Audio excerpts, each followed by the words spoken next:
Om Sadashiva Samarambam Shankaracharya Madhyamam Asmadacharya Parintam Ande Guru Paramparam Ishvaro Guratmeti Murti Veda Vibhagine Vyomabda Vyapta Dehaya Dakshinamurtaye Namaha Bhava Vedanta Sedanta Gocharam Tamagocharam Govindam Paramanantam Satguru Pranatoshmaham Om Om Shanti Shanti Shanti Om Namaste. Welcome everyone. So this is our Q&A satsang. We can begin that way, provide we have questions or answers. We can begin with answers and then we can trace the answers back to the question. I have a question. Did you ever get in touch with Swami P about the causal body? No, I haven't yet. Yeah. And I have been busier than usual because tomorrow I begin a seminar with people, and it's going to be the first seminar that I do here in my home. And because there is a long holiday in Brazil, so it's going to be tomorrow, Friday evening, and then Saturday, Sunday, Monday, and Tuesdays.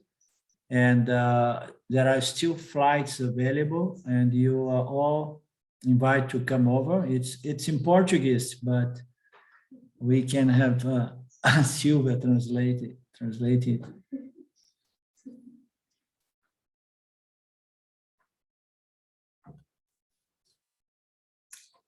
So,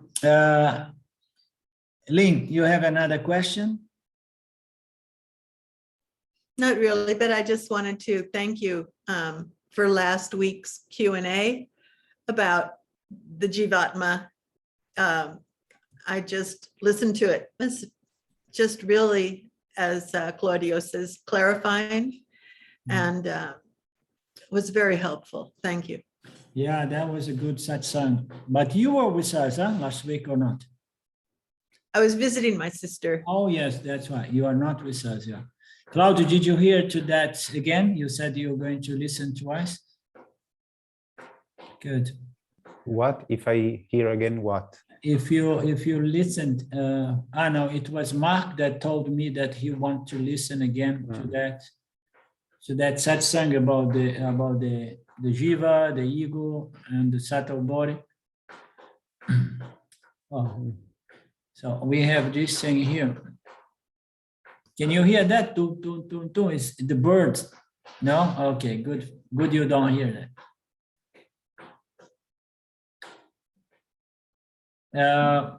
Claudio, you have any questions today or no? No, not today. Okay. We can go with the bigger picture. We can go to the causal body, big picture. The last of the three bodies is called karana sariram. I think we start there now. We begin today with this one. Yeah. Because last week we did not have the big picture. So page 44, Elizabeth, page 44. Thank you. The causal body. The last of the three bodies is called karana sariram, or causal body. Tattva Bodha refers to the causal body as avidya, or ignorance, a technical term ordinarily translated as ignorance, not knowing, because there is no reflectability. There is no reflection, reflectability. The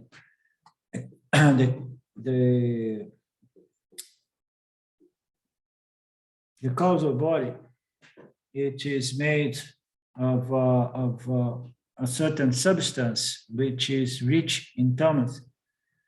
and it does not reflect consciousness, but it absorbs consciousness. That's why sometimes James referred to it as small or huge black hole, the black hole of the universe, as the macrocosm causal body, because it somehow, rather than projecting, reflecting, and producing the world, it sucks in the world. And every time we have a prolaya, so it's huge, and each one of us have our own black holes, as James often likes to put, because when we go back to the causal body, so everything goes back to its seed potential form, meaning to say that it's no duality, the subject-object duality, which is what provides us with knowing, the knower and the known, the subject and the object of knowledge. All of that is not present. Therefore, it's called avidya, not knowing or ignorance. But avidya also refers to the causal matter. So this is an interesting point. Avidya, not knowing, is also a term referred to matter, to grossified energy, tamas. So when the tamas is dominant, predominant in an object, and meaning to say the object does not have enough sattva to bring about a subtle body, a reflector, and then in that situation, the object is there, existence is there, and we infer that consciousness is there because the object exists, but the object cannot know anything. So it's more or less like us in deep sleep. We cannot know anything, although there is a certain knowledge there, but the inert objects, they are totally ignorant, so to speak. And here is what it means. Avidya also refers to the causal matter, the object, the inert objects, which are the subtlest form of matter. So causal matter is extremely subtle. It's subtler than the subtle matter. What is an example of subtle matter? Our subtle body. Our subtle body is subtle matter. But the subtle body, although a little bit more denser, it's very, very rich in sattva guna, and then it becomes a reflector. The causal body, it's somehow it's very rich in tamas, although it's much more subtle than the subtle body and the physical body. Meaning to say the causal body, the macrocosm causal body of the universe is the most subtle matter there is, because it's there in its potential seed formation, as the knowledge of matter, the entire universe with all jivas and all inert objects, it's there in the causal body, which is not knowing, which is ignorance, which is the subtlest form of matter, of tamas, out of which the causal body is composed. The causal body of the individual is going to be composed out of this fundamental avidya, manifest as matter, causal matter, the most subtle aspect of matter, which is matter in its potential seed form, which is not a reflector of consciousness, but there is the knowledge, the potential to bring about Ishvara, Jiva, and Jagata. It brings this macrocosm causal body has a potential to bring about Ishvara as well, But as a causal body, it remains without any reflection. It does not really produce Ishvara except as a seed Ishvara, potential Ishvara. When the macrocosm subtle body comes into place, and then we have Ishvara, Jiva, and Jagata reflect, okay? But Arlindo, can I ask? See. Okay, when it is in seed form, it is, of course, in tamas because cannot reflect consciousness, is not there, you cannot see it. But there is, in some way, some sattva. Even if it's Absolutely. There is Raja and Sattva there, equally present. Because otherwise it cannot be seed form, and it cannot have potential to cause something, right? Yeah, because now here this passage is making reference to causal matter as another expression of not knowingness or avidya or ignorance. Okay, so on the macrocosm, it's tamas. It manifests tamas as the inert universe that has no ability to know anything. But of course, like a chair or like anything, we know that they are all objects constituted by the three energies, right? So there is definitely, you see, the causal body is saying here, the causal in the avidya also refers to the causal matter. Causal matter is the tamasic aspect of the creation that is present in the macrocosm causal body of the universe, or the microcosm causal body of the jiva. So the microcosm causal body of the jiva, we have sattva in seed form, we have rajas, and we have the causal matter in its causal potential seed form, which is the subtlest aspect of tamas, of matter. Okay, so avidya also refers to causal matter, which is the most subtle form of matter.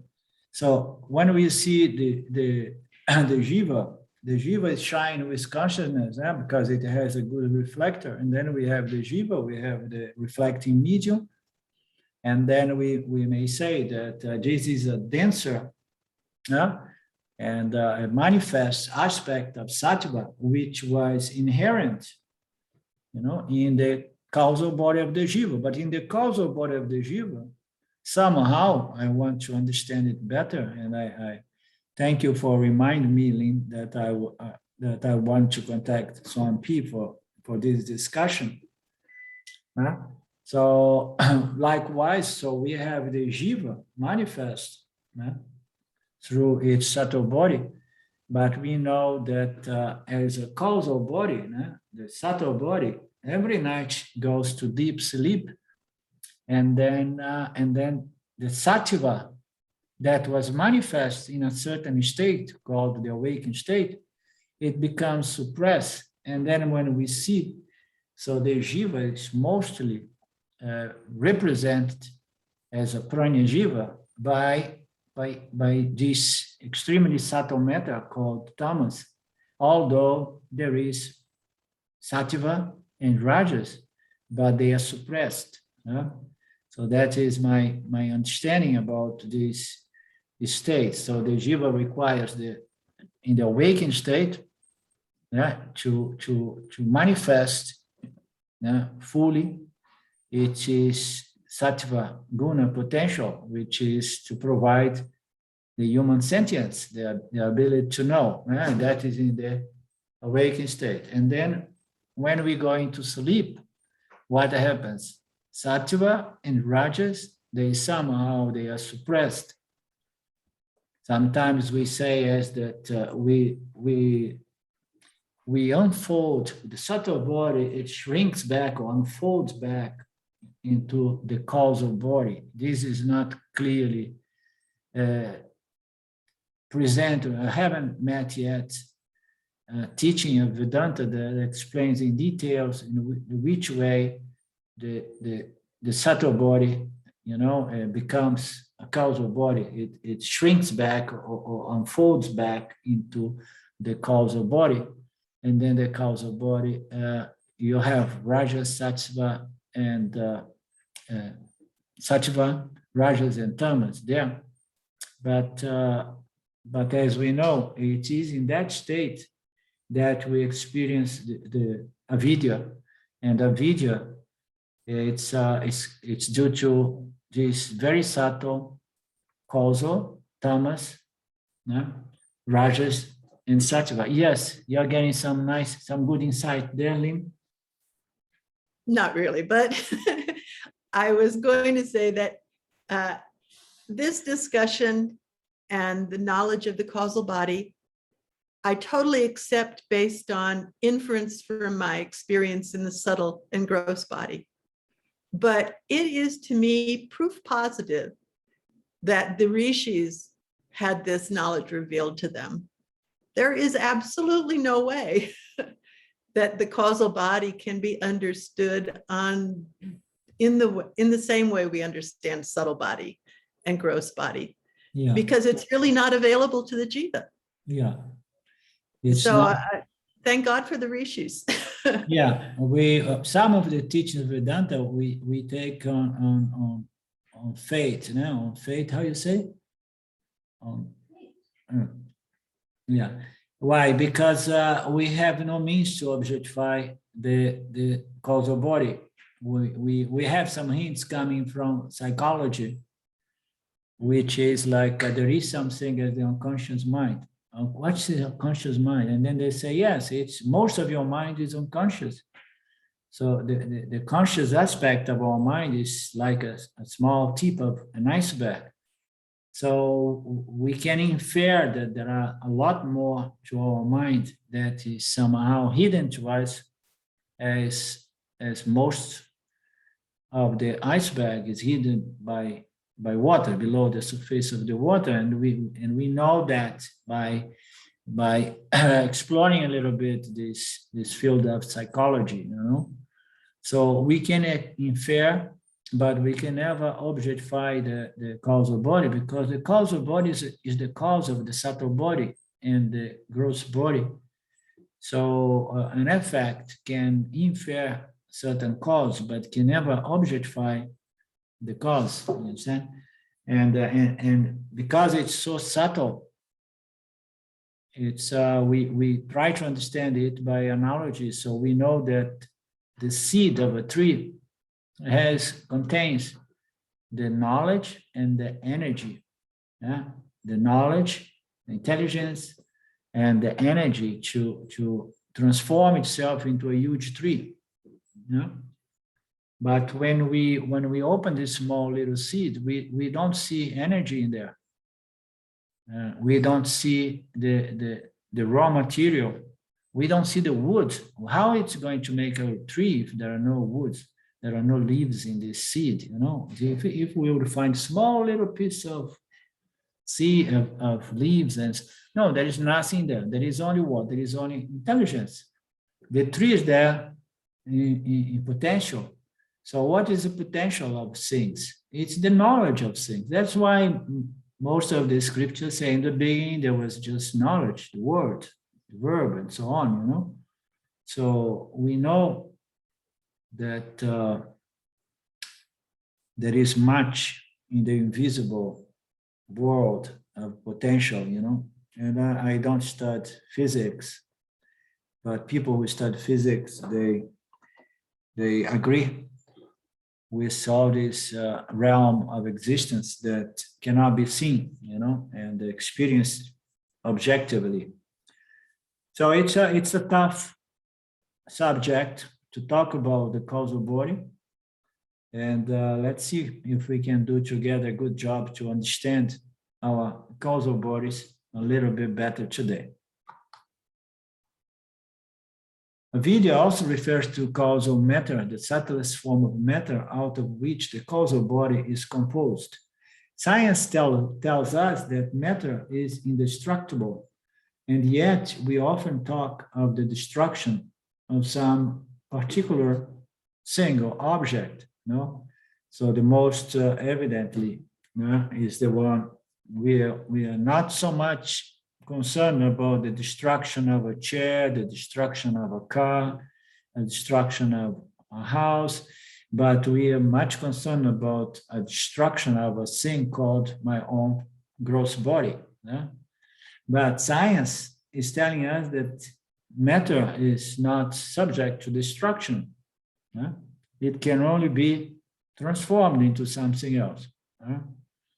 So, and that we can only understand those statements more clearly when we get to Vedanta, no? That the gross goes back to the causal, and then it manifests itself in the subtle, and then in the gross body again, the causal, subtle, and manifest gross universal bodies. We often talk of destruction of some particular object. What we actually mean is that this object has gone back to its original unmanifest potential intelligent knowledge form, right?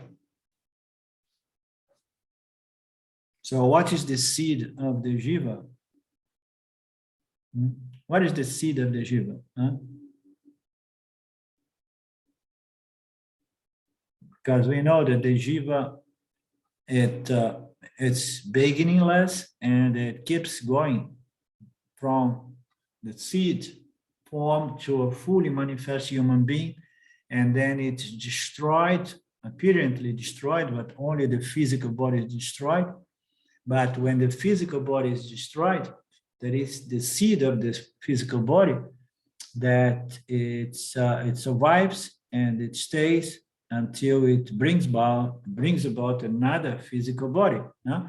So the seed of this physical body is the subtle body or the causal body, because that's what I was meaning to say before. I haven't yet understood this very clearly. I have to start taking notes of these things when I have my conversation with Swami Paramarthananda, because when the subtle body leaves the physical body at the time of the so-called death, the subtle body is the seed of the physical body.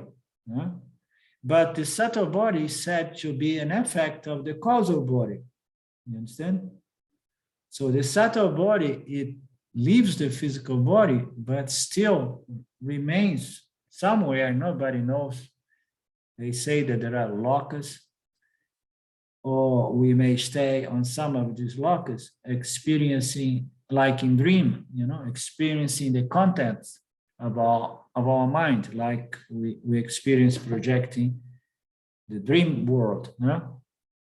So the subtle body, it remains active maybe for some time, but it's said that the subtle body actually is not the real seed of the jiva. The seed is the causal body. This relationship of the subtle body and the causal body, once the subtle body leaves the physical body, is not really quite clear to me. And this is another point I would like to explore with Swami P,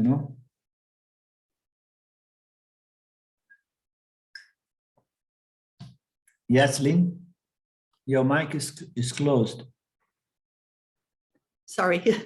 Could you say that the seed of the subtle body is really the sanchita karma?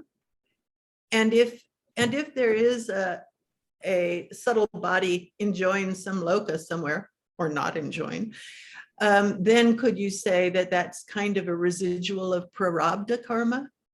I'm trying to figure out the nexus between karmas and the bodies. Very nicely put, yeah. So as long as we are exhausting some punya or papa, we are somehow exhausting some prarabdha on those subjective realms. Yeah?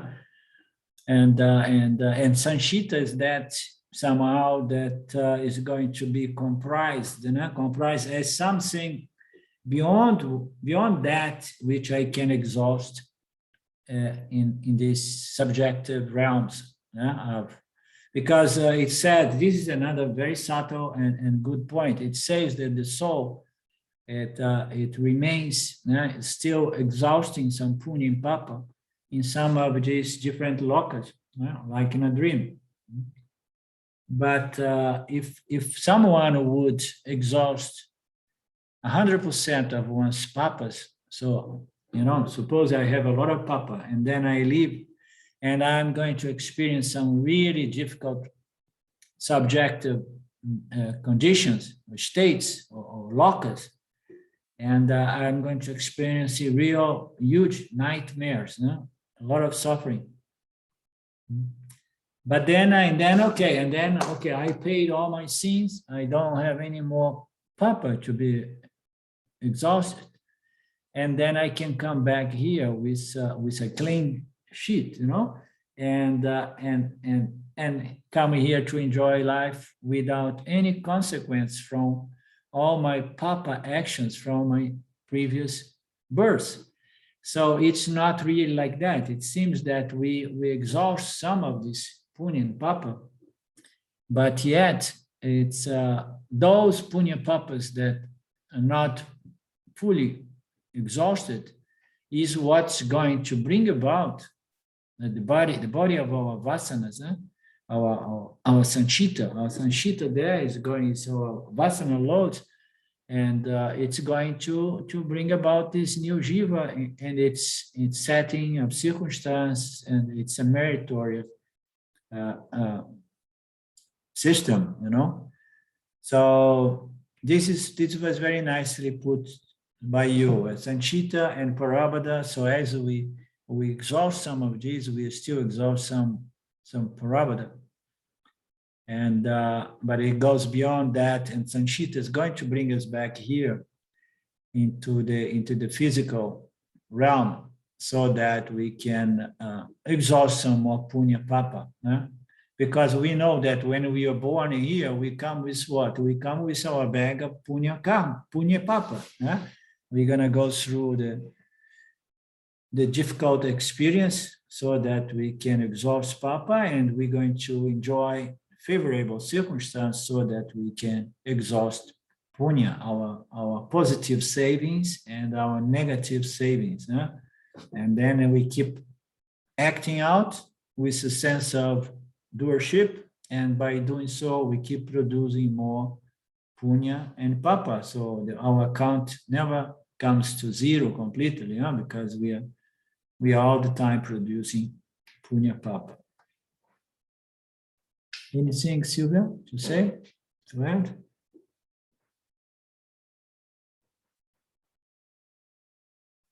Science tells us that matter is indestructible, and yet we often talk of destruction. What we actually mean is that the objects have gone back to its unmanifest form, the seed, potential, knowledge, intelligence. This is similar to the destruction of the wave on the ocean. Again, we have to go back to those traditional analogies.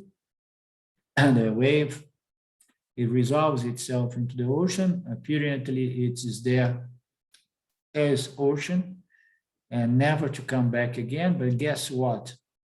The wave exists within the ocean as a potential. It's enough that there is a little wind, a little something, a small shake into the ground of the ocean or anything. And then when we see the wave that was unmanifest becomes manifest again. This is similar to the destruction. When the wave is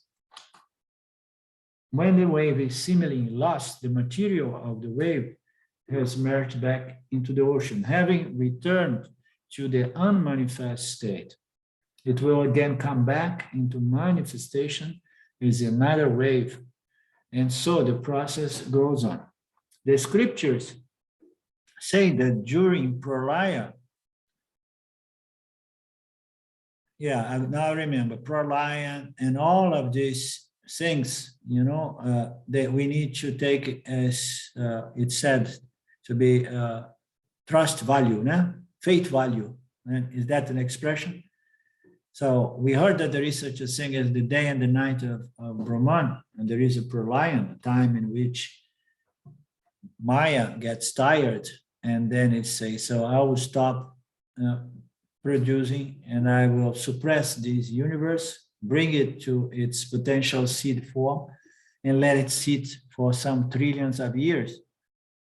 So we hear all of those things, and we take it on faith value, not knowing exactly what it all means, but we can see it on our day-to-day experience of life, because we experience that for some hours during the night. Our entire existence, which is a thought in consciousness, disappears, but does not disappear completely. Why? Because the I thought remains suppressed, but is still there in potential seed form. And then when I become a waker or a dreamer, and immediately the ego, the I thought comes back, and with the thought, I am, I exist.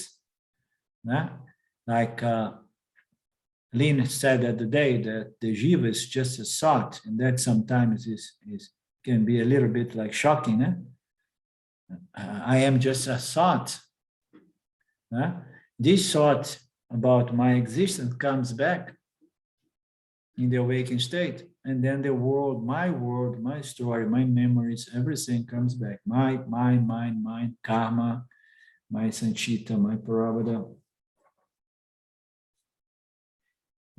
So during the pralaya, there is a total dissolution of the universe.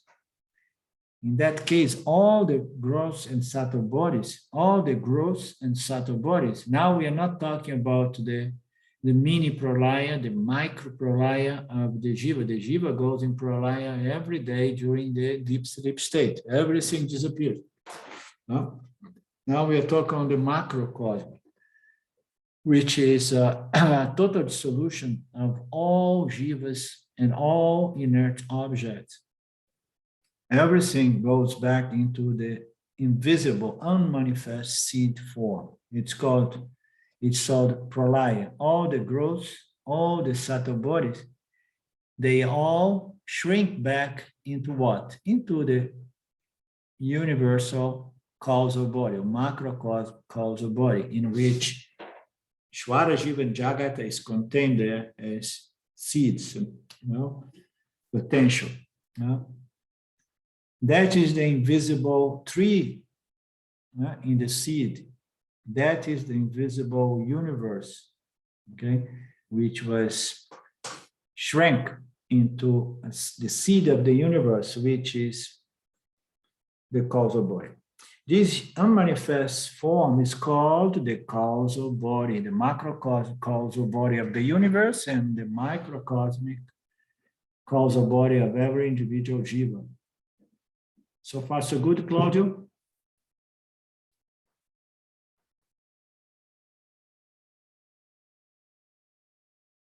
Once a gold ring has been melted down, it no longer exists in the form of a ring, but exists as pure gold. Similarly, because matter can be neither created nor destroyed, prior to the creation and after the creation of the universe, the physical and the subtle bodies exist in the causal body.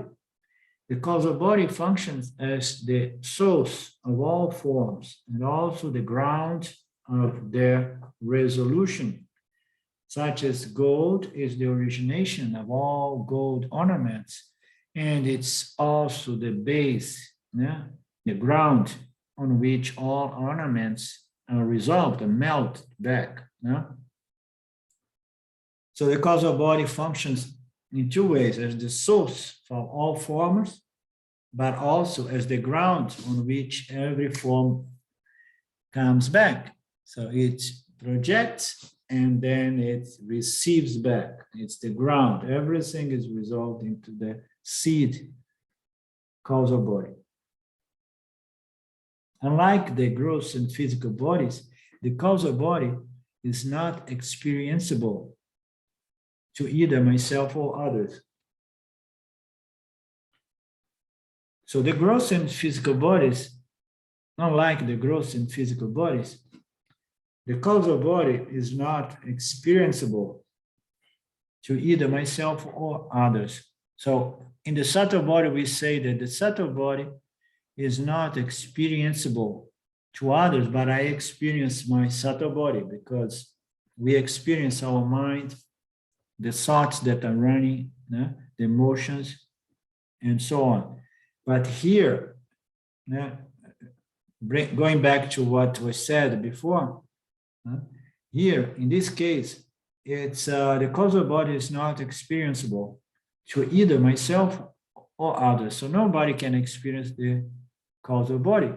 Therefore, the difficulty to really have an objective, clear understanding of the causal body. Why? Because the transacting organs are dormant. So the transacting organs, what are the transacting organs? Are all the functions, all the organs that compose the subtle body. So this five sense, and the only thing that keeps still functioning is the prana system, because the pranas, the vital air, the intelligent air, has to stay there in deep sleep, keeping the jiva alive. In the case of the microcosmic pralaya of the jiva, but in the macro, not even the prana is going to be there, because all physical bodies would go with the subtle bodies to reduce, to resolve into the macrocosm causal body. But here it seems Swami Paramarthananda refers to the jiva, because he says, unlike the gross body, the causal body is not experienceable to either myself or others. And this is because the transacting or the organs of experience and knowledge, the transacting organs, okay? The sense of reception, the sense organs of reception, the organs of actions, plus the mind, the memory system, the ego, and the intellect. So these transacting organs, they are suppressed. Yeah? And then we cannot know anything because my instruments of knowledge, they are suppressed. If we would be able to enter the causal body and yet maintain our intellect and being able to cognitively, experience and understanding that state in which there is no duality, there is no apparent or tangible duality. But because there is no duality is because there is no division, subject, object. And then there is no subject, meaning to say there is no experiencer, knower, because the mind and ego intellect, they are suppressed. They are suspended or suppressed. They are dormant, as they say here. So not having my instruments of knowledge experience, I cannot know my causal body. But somehow we infer the causal body. How can we infer the causal body? Because we have our inner world of thoughts, feelings, emotions, tendencies, and those things, they are coming from somewhere. We never know from where they are coming. I mean, when we are in the waking state and we have our eyes open and interacting, transacting, and then we have the impression that the world is coming through our five senses. But how about when we lock ourselves in our meditation room and then we close our ears, our eyes, and everything, no smells, nothing, no stimulus coming, okay? And yet I experience the world. I experience my inner world. Yeah? So I'm going to continue experiencing thoughts, emotions, ideas, preoccupations, and all kinds of material, are going to come. So where are they come from? They are not coming from the environment anymore. They are coming from my inner environment, okay? And they'll say, okay, but it's coming now because now I become conscious of this and that. Now I'm conscious, and there are some material that sometimes comes up, and we say, wow, I did not know I had it inside myself. I did not know I had those impressions inside myself, those memories or those deeds or those tendencies. So we know it comes from somewhere.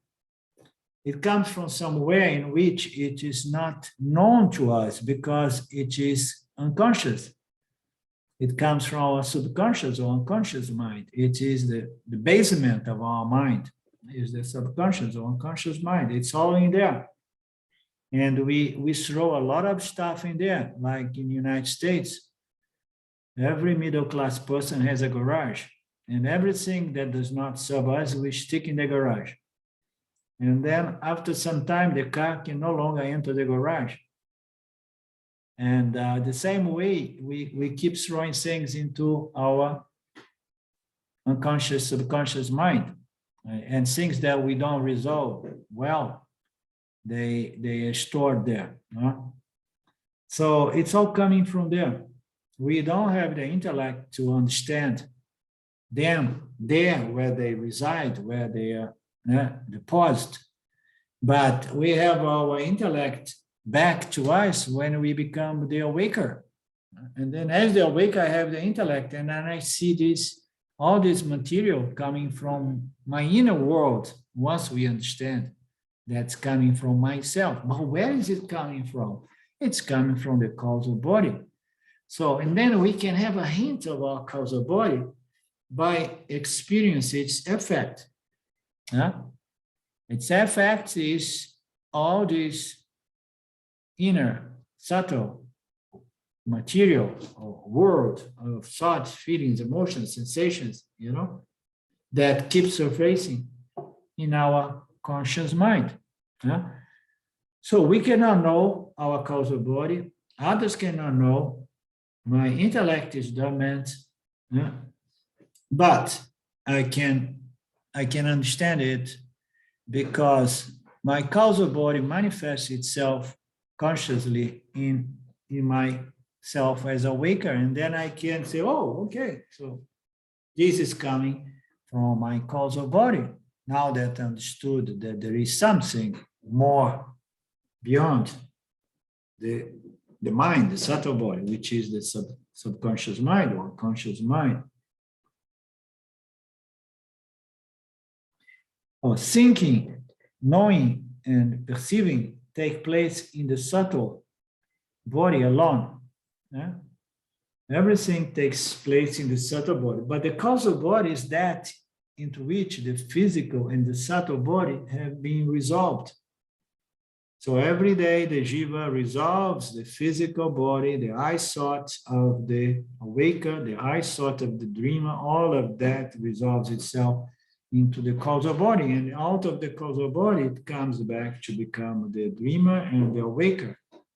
So our instruments are suppressed, our thinking, knowing, discriminating, ability take place in the subtle body. But the causal body is that in which it's going to be resolved. It comes from there and it goes back to there. This causal body is a state of blankness, of transactionless. It's a transactionless state in which the body, the mind, and the sense organ, the organs of perception, the organs of actions have ceased to function, making discrete experience impossible. So we cannot know anything because our instruments of knowledge are dormant or suppressed. Although the causal body cannot be experienced as an object, it must exist because of the law that matter can never be neither destroyed nor created. So nothing can be created. Before we are talking about science points to the fact that matter cannot be destroyed. Now the complete picture is it cannot be created as well. So it cannot be. There is a law that says that matter can neither be created nor destroyed.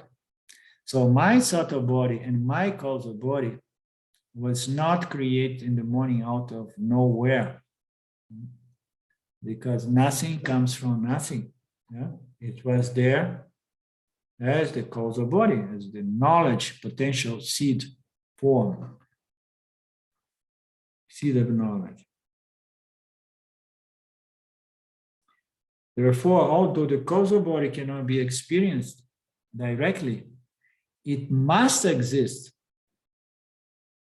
because there is a law that says that the subtle matter and the physical matter that constitute our physical body and the subtle matter that constitute our subtle body can never be destroyed or created.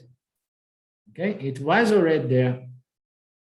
It is a cyclical, no, it's a cycle. Creation is a cyclical process. It's not a linear process. It's from causal to subtle to fully manifest as matter, cyclical. Yeah, I'm getting more and more confused with my English because I have been talking so much in Portuguese lately.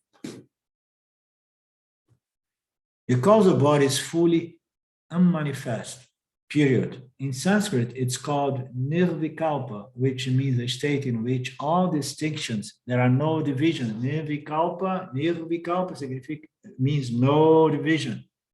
There is no division between knower and knowledge, experiencer and experience. So there is no subject-object duality. And that is the condition of the subtle body, of the causal body. That's why many times some of our teachers or gurus or sages say that there is, in fact, little difference between nirvikalpa samadhi and the nirvikalpa deep sleep. So the deep sleep is a nirvikalpa, it's a state in which there is no division. No? They are induced differently. The nirvikalpa samadhi induced by the yogi is something that he produced by himself. He is going to hold for so long the thought, the most subtle thought in regards to Brahman as its fundamental nature, identity, until it is totally absorbed in this single thought. Aham Brahmasmi, consciousness, everything is consciousness, even if he relates to consciousness as the void, the emptiness, the blankness. So if one holds a thought for too long, this thought is going to create a momentum. And then it comes a point that resolution happens without any further effort, because there is a momentum of that effort to bring about blankness. Okay, so in the case of the deep sleep, we experience the nirvikalpa, but the nirvikalpa, the absence of distinctions or divisions, is a gift that Ishvara provides to us. If we behave good, if we don't behave, we don't sleep much, as it seems. Or Punya Papa, I remember Papa G talking to someone who was complaining that I have trouble, I don't sleep. And someone that Papa G was very sympathetic with this guy. And then out of the blue, Papa G would say, oh yes, it's merit. You have too many papas. You need to have merit to have this break of deep sleep, this nirvikalpa absence. If you, and we know that because generally speaking, when our minds, our causal body is stuffed with a lot of conflicting karmas, guilties and resentments and angers and afflictions and preoccupations. So we know that our 6, 7 hours, 8 hours of deep sleep is compromised, because there is too much stuff where in the causal body it's not allowing me to receive that blessing of Ishvara, which is my daily dose of nirvikalpa.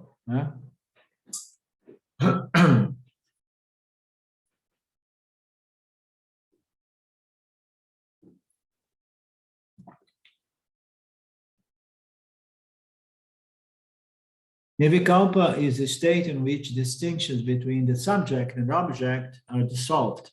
When all the different rivers have merged into the ocean, we cannot say, where is the river? No, the river, it merged here. It's someplace you can figure it out a little bit, the river, because the river comes down and a lot of the time it brings a lot of mud with it. And then when you see it comes into the ocean is beautiful, clear or blue or green, depending on the sky. And then you still see, oh no, the river, there is a little bit of the river there because we see the muddiness of the river still impacting the ocean. But generally speaking, when the river merges into the ocean, and it's lost. You cannot see the river anymore. So the distinction between the water of the river and the water of the ocean is gone. This is nirvikalpa, no division, no separation. We know that all rivers are there, but cannot say which is the Ganges, which is the Rio Amazonas, and so on. We know that all the rivers are in the ocean. You go there, you look at the oceans, and say, okay, and every river is there, but I can't see the river anymore because the ocean is a beautiful symbol of Brahman. The ocean is a symbol of Brahman because it offers no divisions. Even the apparent waves are not waves, the forms are not forms, it's all water, it's all the ocean. It's full, whole, and complete. It doesn't matter, it does not depend on the rivers feeding into it, it remains always full in any case. And it's always there, unaffected by anything that happens, weather, heat, cold. The distinctions are unclear once everything merged, all rivers merged into the ocean, whereas before they merged into the ocean, they were clearly evident. In the same way, the gross and the subtle bodies are distinguishable but owing to the nirvikalpa nature of the causal bodies, distinctions become impossible. So we see distinctions in the physical body, definitely. Every physical body has a different shape. And then every subtle body, that which brings about the mind and the intellect, it's also different because we don't see physically people's mind, but we see it by the way people react, think, and so on. So we have distinctions that are observed in these two bodies, the physical and the subtle body, but not to the causal body because of its nature of nirvikalpa, no divisions, okay? No divisions, and then we get our Anandamaya, no? It's a source of bliss, joy, satisfaction, peace. No? Why? Because the ego is not there creating this division, the knower and the known, the experiencer and the experienced object. That's why we love this deep sleep state.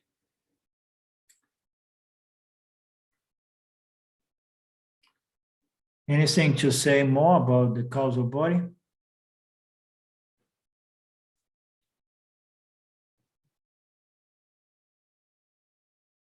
I just had one thought coming up, and it's kind of a little off topic, but it seems that everything we do in Vedanta is based on cause and effect teaching, because maybe that's the way the manifestation appears to a jiva, to an intellect.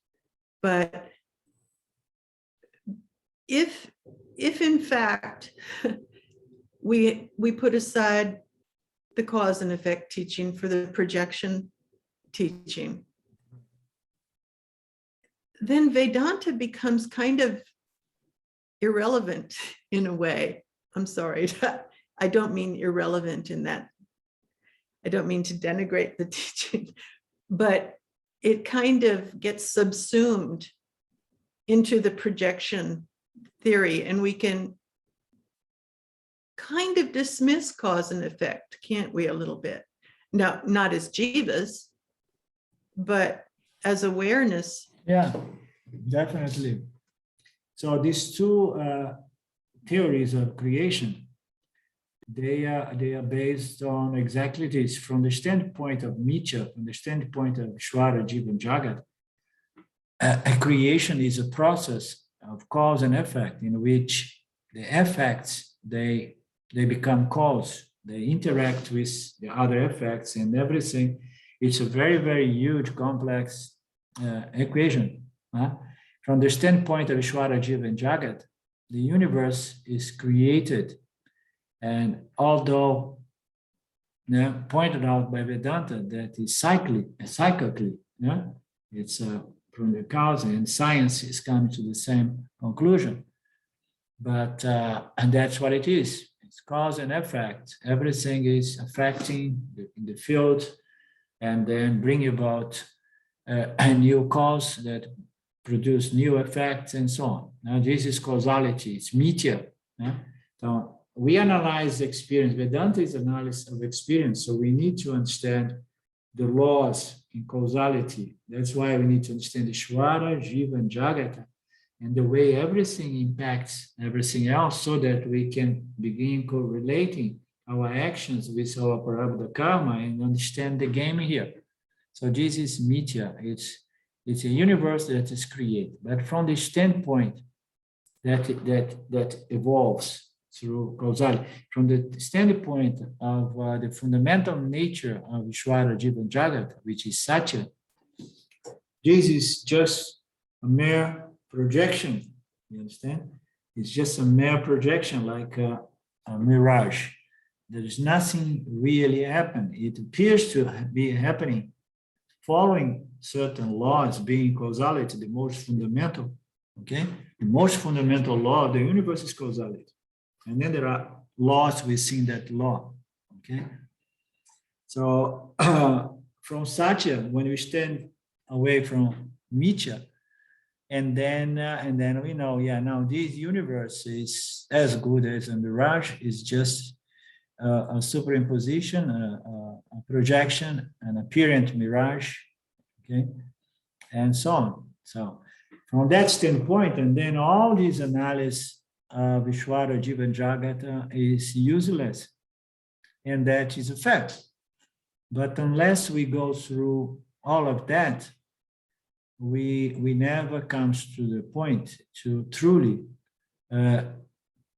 see that none of that is really needed, because all there is this conscious existence, and I am that, and everything is it. So it depends from where we stand, from where we look. So it is always a bit dangerous to come to that conclusion if the conclusion is premature, it's premature. So we come to that understanding in the end, but guess what? When we understand that, the world continues to present itself before us and following this fundamental law of causality. And then you know that causality is the name of the game here. I better understand it, because my prarabdha karma is keeping me still in this mirage. I am still having to transact here. Therefore, it's good to understand the laws of causality. Okay.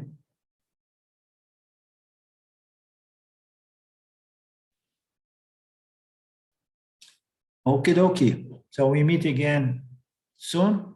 Let me see. Today is Thursday. Monday, I'm going to be busy with my seminar. We meet again next Thursday. Okay, I'm gonna send an announcement with the email. We meet again next Thursday. Okay, unless if we would have enough fanatics like myself and you, and then we could say our Monday we push to Wednesday, and our Thursday we push to Friday, and I'm open for that. So who of you four here would like this idea to push, or either we cancel Monday or we push it for Wednesday and Friday?